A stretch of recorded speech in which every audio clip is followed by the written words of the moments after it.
വർഷങ്ങളായി കേരളത്തിലെ വിദ്യാഭ്യാസ മേഖലയെ തകർക്കുന്ന ഏറ്റവും വലിയ ഒരു ആപത്ത് അധ്യാപകരുടെയും വിദ്യാർത്ഥികളുടെയും രാഷ്ട്രീയം തന്നെയാണ് എന്ന കാര്യത്തിൽ യാതൊരു സംശയവുമില്ല. വി.ഡി. സതീശൻ മന്ത്രിസഭ അധികാരത്തിൽ വന്നിട്ട് 60 ദിവസം കഴിഞ്ഞിരിക്കുന്നു. മുഖ്യമന്ത്രിയോ വിദ്യാഭ്യാസ മന്ത്രിയോ വിദ്യാഭ്യാസ വകുപ്പിലെ ഉന്നത ഉദ്യോഗസ്ഥരോ അറിയാതെ, എന്നാൽ മറ്റു ചിലർ മാത്രം അറിഞ്ഞുകൊണ്ട് കുറുക്കു വഴികളിലൂടെ രാഷ്ട്രീയ പിൻബലം കൊണ്ട് മാത്രം കൈക്കലാക്കുന്ന ഒരു പദവിയാണ് ഡെപ്യൂട്ടേഷൻ. പണ്ട് കാലം മുതലേ കാണാറുള്ള ഡെപ്യൂട്ടേഷന്റെ പേരിലുള്ള അഴിമതി ഇപ്പോൾ വിദ്യാഭ്യാസ വകുപ്പിലാണ്. മൊത്തമായും ചില്ലറയായും വിൽപ്പനയ്ക്ക് വെച്ചിരിക്കുന്നു എന്ന പരാതികൾ ഉയരുന്നു. എങ്ങനെയും ഡെപ്യൂട്ടേഷൻ കിട്ടി മറ്റൊരു ഡിപ്പാർട്ട്മെന്റിലേക്ക് പോയി അവിടെ പണിയെടുക്കാതെ ശമ്പളം വാങ്ങാനുള്ള തന്ത്രമാണ് രാഷ്ട്രീയ പിൻബലമുള്ള ഒരു കൂട്ടം അധ്യാപകർ ആഗ്രഹിക്കുന്നത്.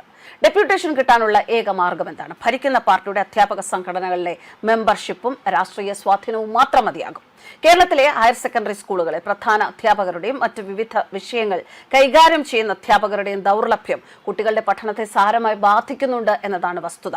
പല സ്കൂളുകളിലും പഠന പരിചയമില്ലാത്ത ഗസ്റ്റ് അധ്യാപകരാണ് ക്ലാസുകൾ കൈകാര്യം ചെയ്യുന്നത്. കാര്യങ്ങളുടെ സ്ഥിതി ഇങ്ങനെയൊക്കെയാണ് എന്നിരിക്കെ കുറേയധികം അധ്യാപകർ ഹയർ സെക്കൻഡറി മേഖലയിൽ നിന്ന് ഡെപ്യൂട്ടേഷൻ എടുത്ത് അവർ പോകുന്ന ഡിപ്പാർട്ട്മെന്റുകൾ Kudumbashree, SSK, SSA, BRC, NSS ജില്ലാ കോർഡിനേറ്റർ, സ്റ്റേറ്റ് കോർഡിനേറ്റർ ഇങ്ങനെ വിവിധ മേഖലകളിലേക്ക് ചേക്കേറാനുള്ള പരക്കം പാച്ചിലാണ്. ഇവരൊക്കെ എങ്ങനെ ഡെപ്യൂട്ടേഷനിൽ പോയാൽ ഈ വേക്കൻസികളിലേക്കൊക്കെ അടുത്ത കാലത്ത് നിയമനം നടക്കുമോ എന്ന ചോദ്യങ്ങളും ഉയരുന്നുണ്ട്.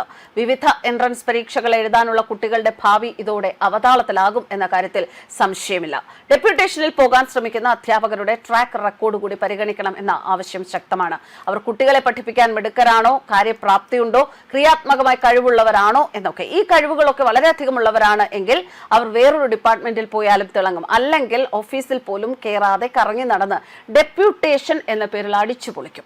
വിദ്യാഭ്യാസ മന്ത്രി ഹയർ സെക്കൻഡറി വിഭാഗത്തിലെ മിനിസ്റ്റീരിയൽ സ്റ്റാഫിന്റെ പോരായ്മ ഫണ്ടില്ലെങ്കിൽ പോലും എങ്ങനെയും പരിഹരിക്കാൻ ശ്രമിക്കുമെന്ന് പ്രഖ്യാപിച്ചു കഴിഞ്ഞു. അപ്പോഴാണ് വിദ്യാഭ്യാസ മന്ത്രിയുടെ പാർട്ടിയുടെ അധ്യാപക സംഘടനാ അംഗങ്ങൾ ഡെപ്യൂട്ടേഷൻ എന്ന പേരിൽ അങ്ങോട്ടും ഇങ്ങോട്ടും പരക്കം പായുന്നത്.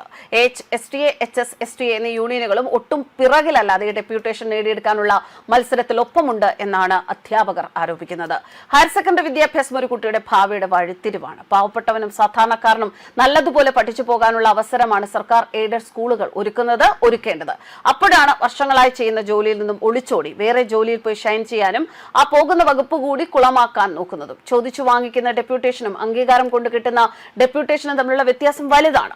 രാഷ്ട്രീയ പിൻബലത്തോടെ ഡെപ്യൂട്ടേഷനിൽ വിദ്യാഭ്യാസ വകുപ്പിൽ നിന്നും പോകാൻ ശ്രമിക്കുന്ന അധ്യാപകർ ഭൂരിഭാഗവും പഠിപ്പിക്കാൻ കഴിവില്ലാത്തവരാകും, അല്ലെങ്കിൽ ചെയ്യുന്ന ജോലിയോട് ഒരു കൂറുമില്ലാത്തവരാകും. വിദ്യാഭ്യാസ വകുപ്പിൽ ഒട്ടേറെ നല്ല കാര്യങ്ങൾ ചെയ്യാൻ തയ്യാറെടുക്കുകയാണ് വിദ്യാഭ്യാസ മന്ത്രി. ഒരുപാട് ഹയർ സെക്കൻഡറി വിദ്യാർത്ഥികളുടെ നല്ല ഭാവിയെ ഓർത്ത് ഡെപ്യൂട്ടേഷൻ ലിസ്റ്റ് അർഹതയ്ക്കുള്ള അംഗീകാരമായി മാറ്റണം. അല്ലാതെ രാഷ്ട്രീയ സ്വാധീനം കൊണ്ട് വീണ്ടും ഭരണകക്ഷി യൂണിയനിലെ അനർഹരെ ഡെപ്യൂട്ടേഷനിൽ വേറെ ഡിപ്പാർട്ട്മെന്റിലേക്ക് വിട്ടാൽ അവർ അവിടെ ഇരിക്കാൻ യോഗ്യരല്ല എന്ന് മാത്രമല്ല ഒരുപാട് വിദ്യാർത്ഥികളുടെ ഭാവി കൂടി താറുമാറാകും. ഒരുപാട് അനാചാരങ്ങൾ തൂത്തെറിഞ്ഞ ഈ നാട്ടിൽ ഇനിയെങ്കിലും ഡെപ്യൂട്ടേഷന്റെ പേരിൽ നടക്കുന്ന നാടകങ്ങൾക്ക് തിരശ്ശീല വീഴട്ടെ എന്നാണ് ഒരു കൂട്ടം നല്ല അധ്യാപകർ വിദ്യാഭ്യാസ മന്ത്രിയോടും അതുപോലെ വിദ്യാഭ്യാസ വകുപ്പിനോടും ആവശ്യപ്പെടുന്നത്. ന്യൂസ് ഡെസ്ക് കർമ്മ ന്യൂസ്.